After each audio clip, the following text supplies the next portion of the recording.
Quiero saludarles nuevamente, hermanos, y continuar con nuestro tema. En la entrega anterior quedó demostrado que no hay una evidencia textual seria para las enseñanzas del universalismo.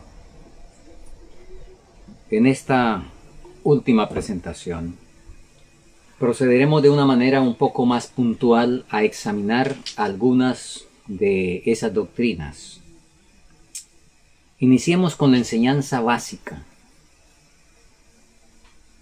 del universalismo, que predica que todos, inclusive Satanás, serán finalmente salvos. Vamos a la Biblia, por supuesto, para, en unos pocos pasajes, porque como dijimos antes, no necesitamos de los cientos, de las decenas de textos que hay, usarlos todos. Entonces vamos a ver algunos pasajes que nos hablan sobre la salvación, qué es lo que la Biblia dice. Empecemos con Isaías capítulo 37, versículo 12. Y ahí leemos lo siguiente: porque de Jerusalén saldrá un remanente, y del monte de Sión los que se salven. El celo de Jehová de los ejércitos hará esto. De Jerusalén saldrá, ¿qué? Un remanente. ¿Qué es eso de remanente? Un residuo. Los que quedan. Asociada con remanente hay una voz hebrea, por allá creo que la palabra es polet, que quiere decir los que escapan. Da la idea de un fragor, de una batalla, y algunos quedaron vivos. Entonces, porque de Jerusalén saldrá un remanente, y del monte de Sión los que se salven. El celo de Jehová de los ejércitos hará esto. Sigamos leyendo. Abdías 1:17. Abdías 1:17. Mas en el monte de Sión habrá un remanente que se salve y será santo. Sigamos leyendo.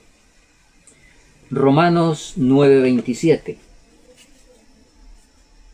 Romanos 9:27 leemos lo siguiente: también Isaías clama tocante a Israel: aunque el número de los hijos de Israel sea como la arena del mar, tan solo el remanente será salvo. Sigamos leyendo. Vamos ahora, sigamos con el Nuevo Testamento. Mateo 25, tomemos desde los versículos 31 al 34 y luego otros posteriores. Cuando el Hijo del Hombre venga en su gloria y todos los santos ángeles con él, entonces se sentará sobre el trono de su gloria, y serán reunidas delante de él todas las naciones, y apartará los unos de los otros, como aparta el pastor las ovejas de los cabritos. Y pondrá las ovejas a su derecha y los cabritos a la izquierda. Entonces el rey dirá a los de su derecha: venid, benditos de mi Padre, heredad el reino preparado para vosotros desde la fundación del mundo. Y luego da las razones: porque tuve hambre y me disteis de comer, etc. Pasando al versículo 41 leemos: entonces dirá también a lo de la izquierda: apartaos de mí, malditos, al fuego eterno preparado para el diablo y sus ángeles. Porque tuve hambre, no me disteis de comer. Da las mismas razones que se dieron anteriormente, solo que aquellos lo hicieron, estos no. Y el resultado lo encontramos en el versículo que acabamos de leer: apartaos de mí, malditos, al fuego eterno preparado para el diablo y sus ángeles. Y, aunque ya lo dijo, en el versículo 46, repite, vuelve a insistir: e irán estos, los que acaba de mencionar, estos últimos, al castigo eterno, y los justos a la vida eterna. Mismo Mateo, capítulo 16, versículo 27. Leemos lo siguiente: Porque el Hijo del Hombre vendrá en la gloria de su Padre con sus ángeles, y entonces pagará a cada uno conforme a sus obras. El Hijo del Hombre vendrá en la gloria de su Padre con sus ángeles, y entonces pagará a cada uno conforme a sus obras. Vamos a Romanos, capítulo 2, versículo 8. Leemos lo siguiente.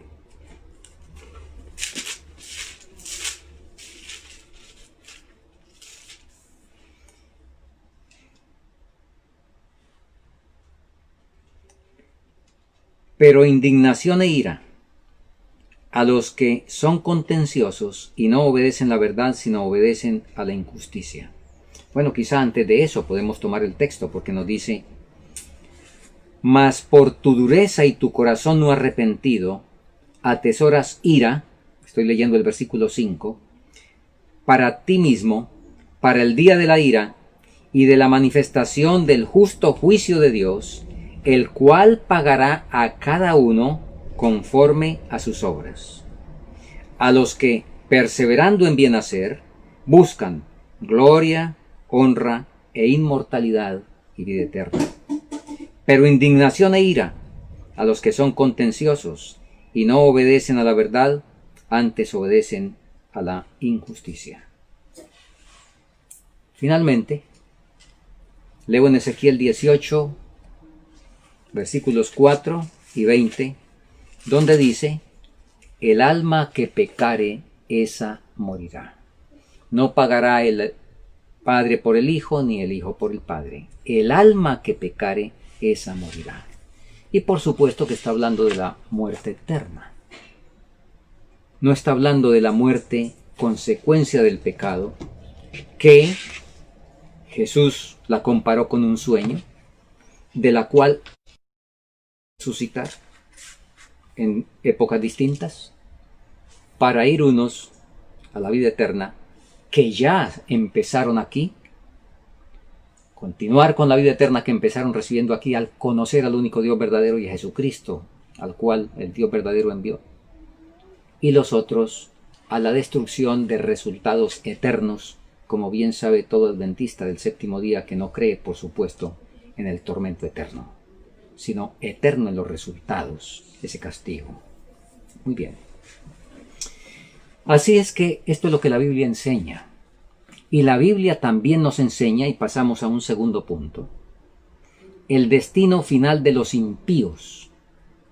Y vamos a leer unos pasajes a ver en qué esos pasajes dan la idea, o podemos concluir de que esos pasajes están hablando de una refinación del carácter, de una purgación de los pecados. A ver si esos pasajes algo dan esa idea, o qué idea es la que dan.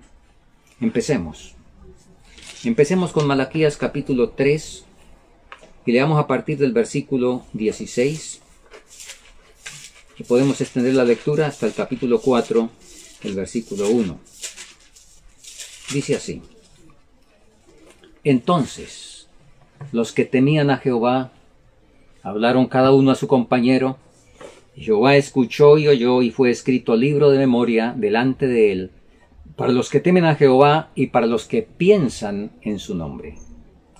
Y ellos serán míos, dice Jehová de los ejércitos, en el día que yo prepare mi especial tesoro, y los perdonaré como un hombre perdona a su hijo que le sirve. Entonces os volveréis y discerniréis la diferencia entre el justo y el impío, entre el que sirve a Dios y el que no le sirve. Y el versículo 1 del capítulo 4 explica la diferencia y el resultado. Y vamos a ver si la diferencia va a ser en que todos se van a salvar, unos habiendo ido al purgatorio, porque es la doctrina del purgatorio la que dice que después de purgar pecados entonces se es recibido en gloria. Vamos a ver si nos dice que la diferencia es que unos van a ir al purgatorio y otros no, pero que finalmente todos se van a salvar. Porque ya leímos donde entonces os volveréis y discerniréis la diferencia entre el justo y el impío. entre el que sirve a Dios y el que no le sirve. Porque, he aquí, viene el día ardiente como un horno, y todos los soberbios y todos los que hacen maldad serán estopa.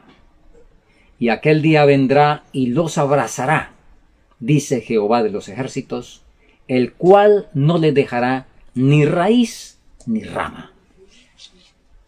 Un tremendo fuego que abraza la estopa.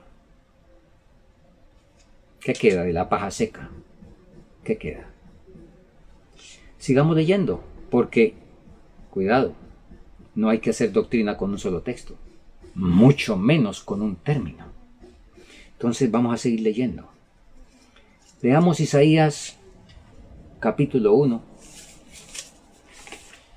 donde podemos seguir siendo ilustrados al respecto. Isaías capítulo 1. Y empecemos del versículo 27. Sión será rescatada con juicio, y los convertidos de ella, son los que van a ser rescatados, y los convertidos de ella con justicia. Mas los rebeldes y pecadores aún serán quebrantados, y los que dejan a Jehová serán consumidos, porque ellos se avergonzarán de los olmos que amasteis, y vosotros seréis confundidos por los huertos que escogisteis. Versículo 31. Y el fuerte será como estopa, y lo que hizo como centella. Y ambos, ¿cuáles ambos? El fuerte y lo que hizo. Ambos serán encendidos juntamente, y no habrá quien apague. Consumidos aquí otra vez como estopa. Salmo 101.8. Salmo 101.8.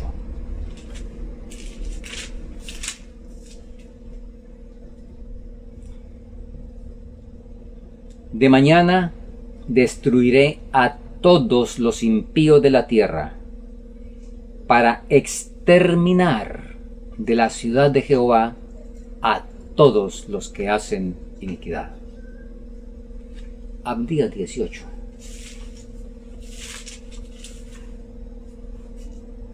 Abdías 18 leemos lo siguiente, uno de los profetas menores. Y la casa de Jacob será fuego, y la casa de José será llama, y la casa de Esaú estopa, y los quemarán. Los consumirán, y ni aun uno quedará de la casa de Esaú, porque Jehová lo habló. Ustedes saben, aquí está haciendo diferencia entre Esaú y Jacob. Y por eso el Señor dijo, de los que se pierden, nos dicen, por favor, hermanos. Increíble. No necesitamos traducciones. De hecho, estas traducciones todas están correctas. Quiero decir, no necesitamos los originales. Si para entender las escrituras se necesitaran obligatoriamente los originales, pues ahí sí tendríamos razón de acusar a Dios de alguna manera. Pero viene a mi mente una cita que amo profundamente, una de las tantas, donde la sierva del Señor dice que la comprensión de las escrituras por la persona común, por el pueblo, por el común del pueblo, que se somete realmente con humildad al Espíritu Santo, la hermana White dice que esa interpretación es la que más se acerca a la verdad tal como está en Jesús. Así de que estos textos son contundentes, pero permítanme, y voy a leer ahora extensamente un escrito de la sierva del Señor en el conflicto de los siglos a partir de la página 526. Armonía entre la ley y el testimonio. Vamos a leer. Y la hermana White dice lo siguiente. Luego de explicar y luego de decir la trampa diabólica que dice o pregona el tormento eterno.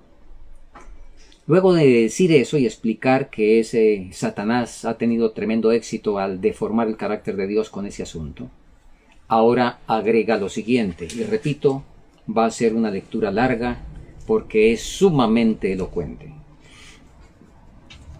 Página 526, Conflicto de los siglos. Por si acaso, por la numeración a veces distinta, depende de las ediciones, el capítulo se titula Las acechanzas de Satanás. Muchos, a quienes subleva la doctrina de los tormentos eternos, se lanzan al error opuesto. Ven que las santas escrituras representan a Dios como un ser lleno de amor y compasión, y no pueden creer que haya de entregar sus criaturas a la llama de un infierno eterno. Pero, como creen que el alma es de por sí inmortal, no ven otra alternativa que sacar la conclusión de que toda la humanidad será finalmente salva.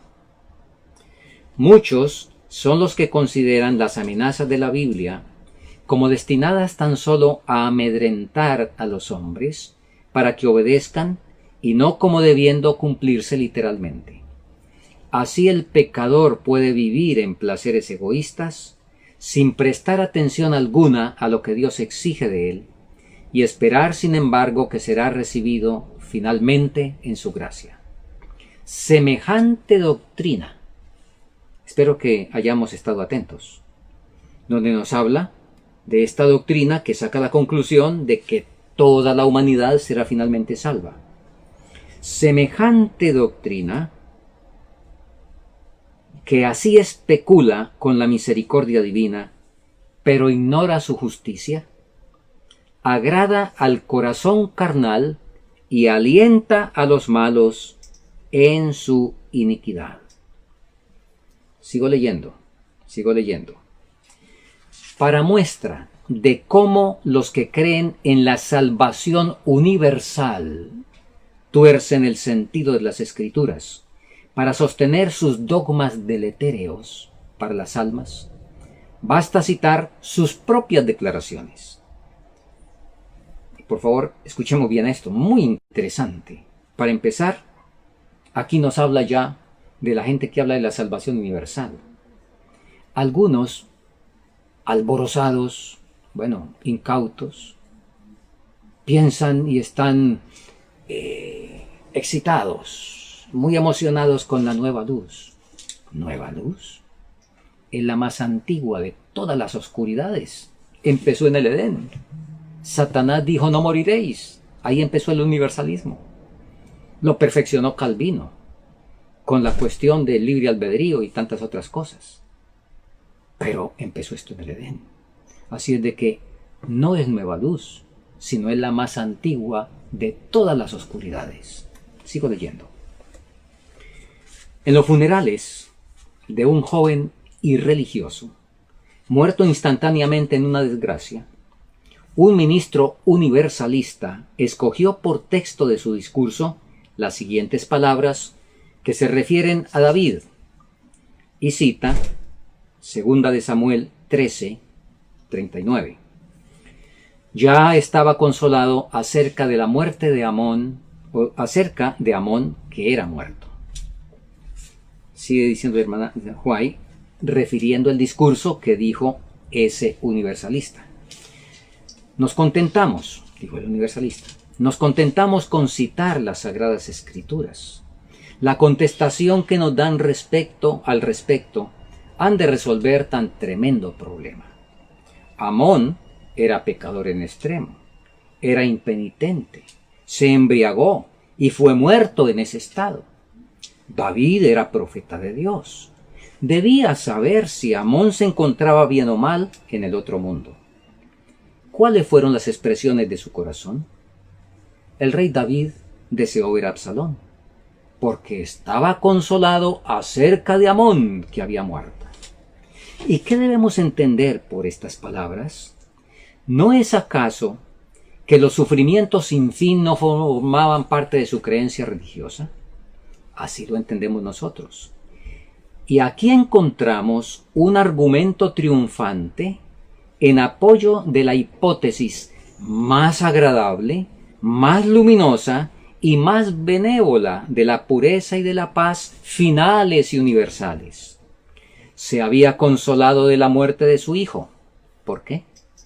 Porque podía con su ojo de profeta echar una mirada al glorioso estado y ver a su hijo muy alejado de todas las tentaciones, libertado y purificado de la esclavitud y corrupciones del pecado.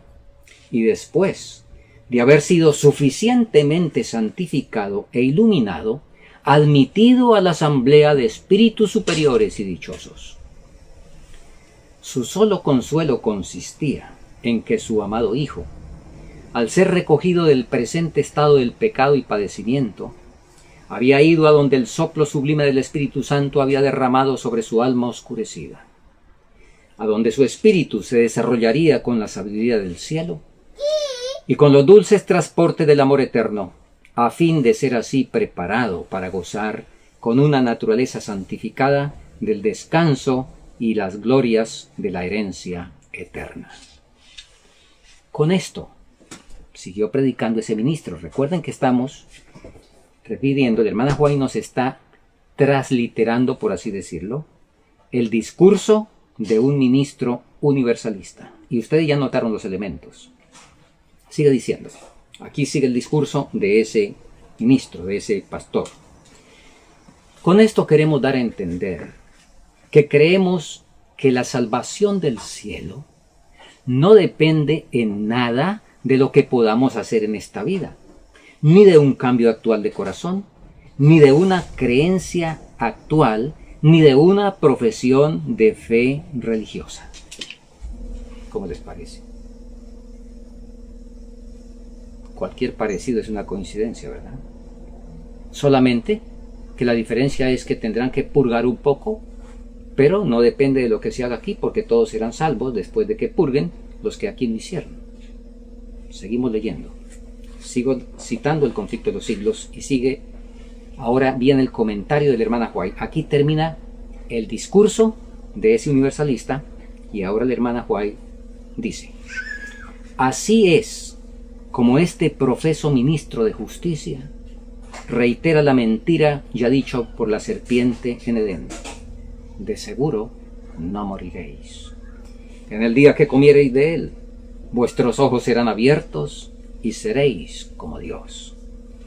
Afirma que los más viles pecadores, el homicida, el ladrón y el adúltero, serán preparados después de la muerte para gozar de la eterna bienaventuranza. Recuerden, sigo leyendo la inspiración. ¿Y de dónde saca sus conclusiones este falseador de las Sagradas Escrituras?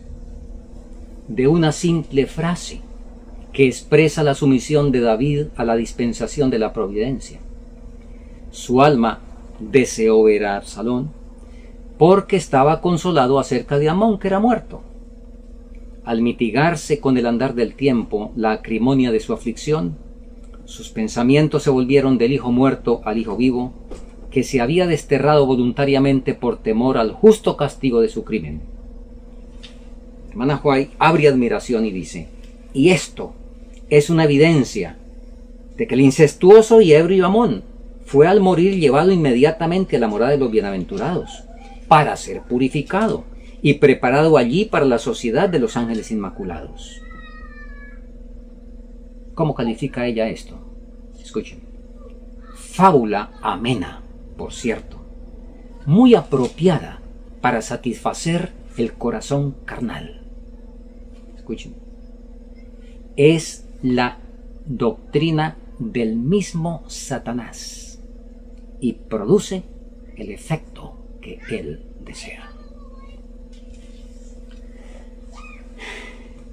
Hermano, pregunte usted, lea esto con los universalistas modernos y pregúnteles qué opinan de esto.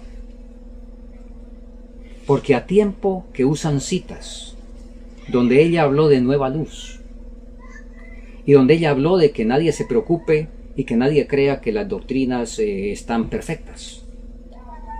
Y que se cita esa declaración de la hermana White, por supuesto fuera de contexto, como prácticamente una gran cantidad de lo que se cita.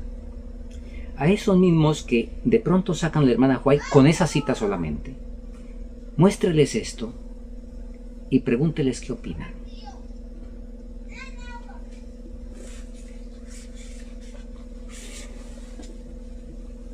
Puedo decirles que la respuesta va a ser la misma que dio Acab a Josafat.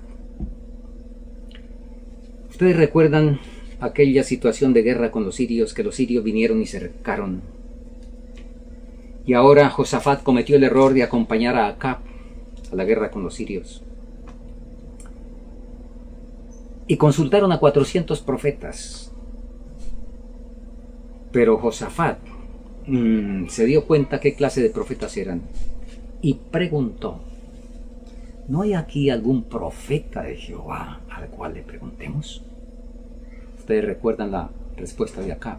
Sí, hay uno, Micaías, hijo de Imla, pero yo lo aborrezco. ¿Por qué? Porque me profetiza mal. O yo lo aborrezco porque no dice lo que a mí me gusta, no dice lo que yo quiero oír, porque me contradice.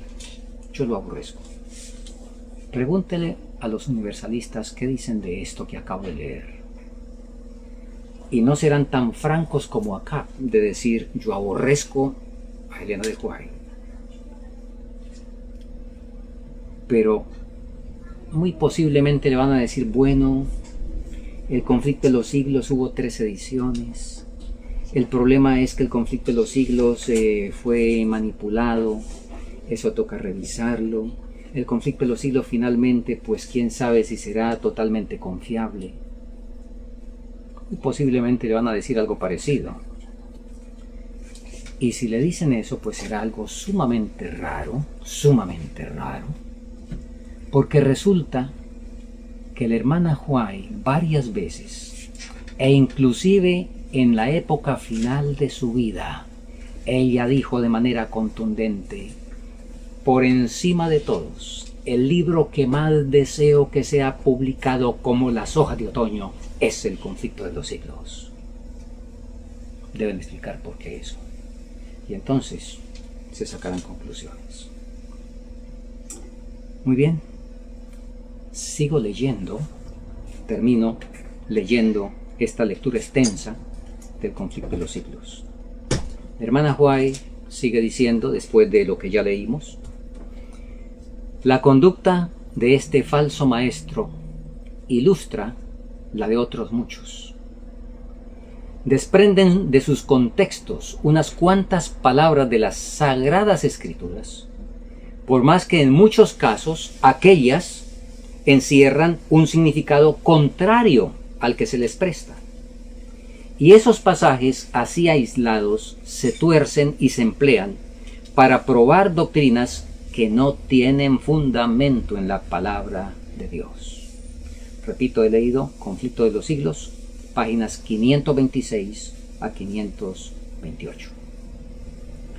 De modo que la Biblia y los escritos de la hermana White prueban de manera contundente que hay salvación para unos y aniquilación, exterminio, completa destrucción para otros.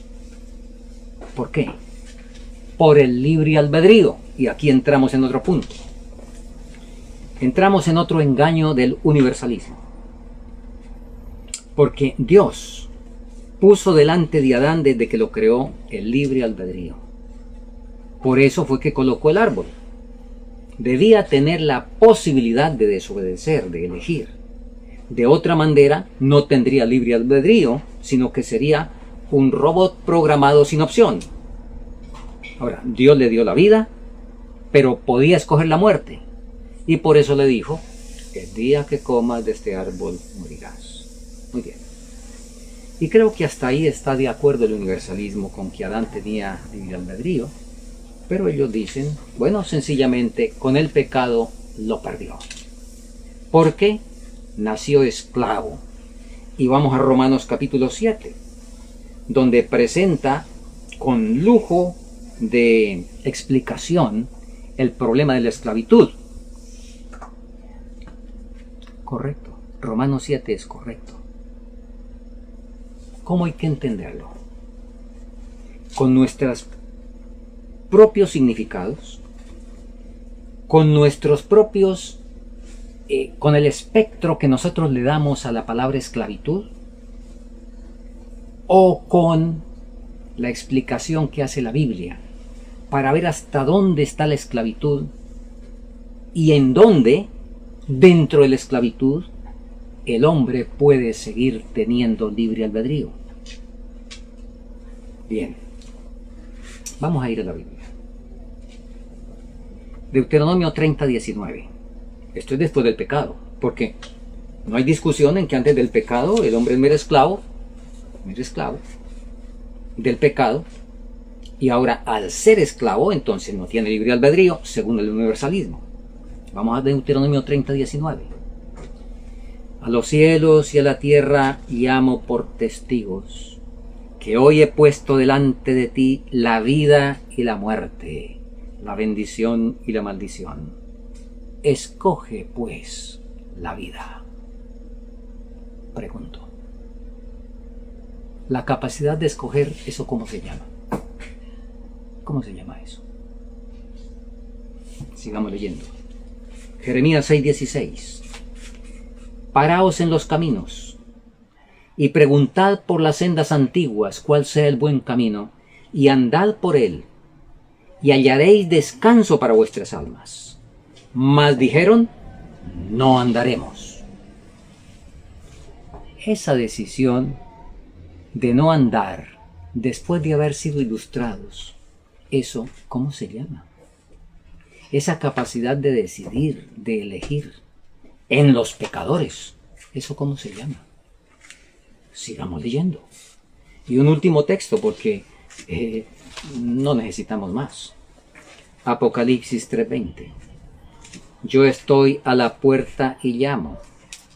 Si alguno oye mi voz y abre la puerta, entraré a él y cenaré con él y él conmigo.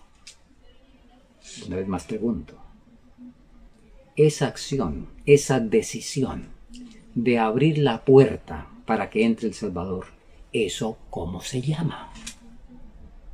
Oh, tremendo. El universalismo hace lo que Dios dijo que no había que hacer. Dios dijo, lo que Dios juntó, no lo separe el hombre. Y Dios ha juntado una serie de cosas que el hombre no las debe separar. Dios juntó, por ejemplo, la justificación y la santificación. El hombre la separó. Dios juntó la obra médico-misionera, el mensaje de salud con el mensaje del tercer ángel. El hombre las quiere separar y las separó. Dios juntó la ley y el evangelio. El hombre lo separó. Dios juntó la fe y la gracia. El hombre la separó. Y el hombre entonces ha separado lo que Dios juntó. Y también ha juntado lo que Dios separó. Dios separó el ser esclavo del pecado del libre albedrío. Dios dijo que no teníamos poder, y lo que Romanos 7 dice es que no tenemos el poder para vencer el pecado, pero sí tenemos el libre albedrío para tomar la decisión de permitirle a aquel que puede en nosotros ganar la victoria sobre el pecado, y eso se llama libre albedrío. El que no hay libre albedrío fue otro invento de Calvino. Y bueno, quizá no Calvino, quizá antes. Yo sé que Calvino fue el que perfeccionó más esas cosas. Pero las escrituras en ninguna parte insinúan de que el hombre perdió por completo el libre albedrío, que lo perdió por el problema del pecado y que por lo tanto ahora Dios tiene que decidir por él. Y por eso es que Dios va a decidir salvarlo, aunque el hombre consciente dijo que no se quería salvar. Pero como no tiene libre albedrío porque lo perdió por ser esclavo, ahora entonces Dios pasa por encima de la decisión que el hombre tomó y lo va a salvar. Qué trágicas esas enseñanzas. Hermanos, permítanme, debo terminar. Pero voy a hacer rápidamente una enumeración quizá muy incompleta, porque, déjenme decirles, ya lo comenté, vi unos 3 temas y una entrevista. Por supuesto, no necesito ver ni uno más. De hecho, con uno solo habría sido suficiente. Pero en aras de algunos aspectos y hermanos especialmente que tienen dificultades y tenían situaciones, pues vi algunos temas más. Así es de que la lista que voy a hacer no es exhaustiva porque no sé qué más cosas se digan. Pero voy a presentar algunos sacrilegios del universalismo. En primer lugar, y aquí voy a hablar de 3 mentiras. El primer terrible sacrilegio es tratar a Dios de mentiroso. Pretender decir que no, pues sencillamente es un insulto a una inteligencia normal. Pretender decir que el universalismo no enseña eso. Porque Dios le dijo al hombre, el día que de él comieres morirás. Dios dijo, morirás. ¿Va a morir? Sí, desobedece. Satanás dijo que no va a morir. Y aquí déjenme comentar lo siguiente. Si fuera cierto la doctrina de que los malos, incluido Satanás, después de pasar por el purgatorio del lago de fuego, son salvos, en el cielo tiene que haber algún jefe, tiene que haber alguien que gobierne, a pesar de que todo sea armonía, tiene que haber un orden, por supuesto. ¿Por quién hay que votar en ese caso? Pues hay que votar por Satanás, que sea el regidor del universo. Porque Dios, por más de 6.000 años a nosotros, la raza humana nos dijo mentiras. Dijo que el alma que pecare esa moriría. Y todos los pecadores están en el cielo. ¿Quién tiene razón? Satanás, que dijo no moriréis. Así es de que, ¿usted por quién daría el voto si tiene que votar? ¿Por alguien comprobadamente mentiroso durante 6.000 años? ¿O por alguien que le dijo la verdad, pero lo calumniaron y le dijeron que era mentiroso durante 6.000 años, pero al final usted descubre que resulta que tenía razón? Esto no es nada menudo. Así es de que el universalismo llama a Dios mentiroso, en varias formas. Una segunda cosa en la cual dice que Dios es mentiroso es porque Dios dijo, sin santidad nadie verá al Señor. Esa es otra mentira. Si el universalismo tiene razón, esa es otra mentira. Una tercera mentira. Dios dice en su palabra que el hombre tiene libre albedrío. Pero resulta que el universalismo descubrió que no tiene libre albedrío porque un esclavo no es libre. Además, luego de tratar a Dios así, de esa manera, el universalismo presenta a Dios como a un tirano que maneja robots. ¿Por qué? No respeta la libre elección. Los hombres que en sano juicio eligieron la muerte, aquí, en el tiempo de gracia que tienen, resulta que Dios los va a cocinar con fuego hasta que sean obligados bajo tortura a decirle a Dios que sí y aceptar el cielo que ellos de una manera tranquila, de una manera lúcida y por su propia y espontánea voluntad dijeron que no.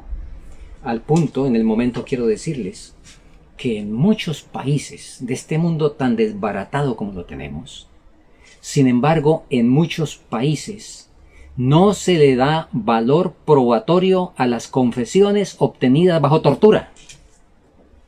Pero según el universalismo, Dios sí queda complacido por los rumbos que tomó la gente bajo tortura, bajo el cocinarlos con el fuego. El universalismo endosa y pregona la doctrina del purgatorio que el hombre de pecado inventó en la Edad Media. Y, como leímos en la inspiración, el universalismo alienta a los seres humanos, ahora esto de manera subyacente, alienta a los seres humanos a vivir en el pecado y a arrastrarse en el pecado, porque de todas maneras Dios los va a salvar. Un servidor a estas alturas ya ha visto resultados de padres que estaban angustiándose y orando fervorosamente por un hijo que tenían bastante descarriado, y ahora con esta enseñanza, ahora están tranquilos porque bueno, finalmente el hijo pues va a sufrir un poquito de fuego, pero finalmente se va a salvar, lo cual es lo que trae alivio a sus almas. Entonces ya se quedaron tranquilos. Y todo esto porque a tiempo de que todas estas herejías ponzoñosas están ahí, están envueltas en muchas verdades. No olvidemos, Elena de White dijo claramente, y eso está en el libro de Evangelismo, el parásito del error se alimenta del árbol de la verdad. El universalismo dice unas cuantas verdades con el parásito del error, y siempre ha sido así y será así, desde el Edén. El árbol prohibido era el árbol del conocimiento de la ciencia del bien, a la cual se le añadía la ciencia del mal. Termino, hermanos, con unas lecturas inspiradas. Quiero que sea la inspiración la que nos previene sobre este asunto. Mensajes Selectos, tomo 2, página 28. Hombres que piensan tener la verdad presentarán toda clase de doctrinas concebibles fantásticas y engañosas. Conflicto de los siglos, página 516, capítulo Las acechanzas del diablo. La lectura anterior era del capítulo El misterio de la inmortalidad. Quizá comenté Acechanzas del diablo, esa lectura larga, pero era del capítulo Misterio de la inmortalidad. Ahora sí, capítulo Las acechanzas del diablo, página 516, leo. Innumerables son las doctrinas erróneas y las ideas fantásticas que imperan en el seno de las iglesias de la cristiandad. Es imposible calcular los resultados deplorables que acarrea la eliminación de una sola verdad de la palabra de Dios. Pocos son los que, habiéndose aventurado a hacer cosa semejante, se contentan con rechazar lisa y llanamente una sencilla verdad. Los más siguen rechazando una tras otra los principios de la verdad hasta que se convierten en verdaderos incrédulos. He visto, sigue diciendo la sierva del Señor, escuchemos esto. Testimonios Selectos, tomo 5, página 17. He visto el resultado de esas ideas fantásticas respecto a Dios. Son la apostasía, el espiritismo y el amor libre. Hermano, quizá usted dirá, no, pero hasta allá no, tampoco. Le recuerdo que Pedro, cuando Jesús le dijo cuáles iban a ser sus resultados esa noche, Pedro le dijo, Señor, por favor, no exagere las cosas. Señor, por favor, yo estoy listo aún a morir por ti. No, hasta allá no. ¿Qué pasó? La sierva del Señor dice, y hago este llamado a algún hermano, pero digámoslo, incauta, haya estado simpatizando con este tipo de doctrinas, que hagan alto, porque la sierva del Señor dice claramente en qué va a parar esto: apostasía, espiritismo, amor libre, entre otros problemas. Entonces, que haga un alto, pregunte cuál es el buen camino, ande por él y decida que no va a escuchar las voces que el Señor condena en su palabra.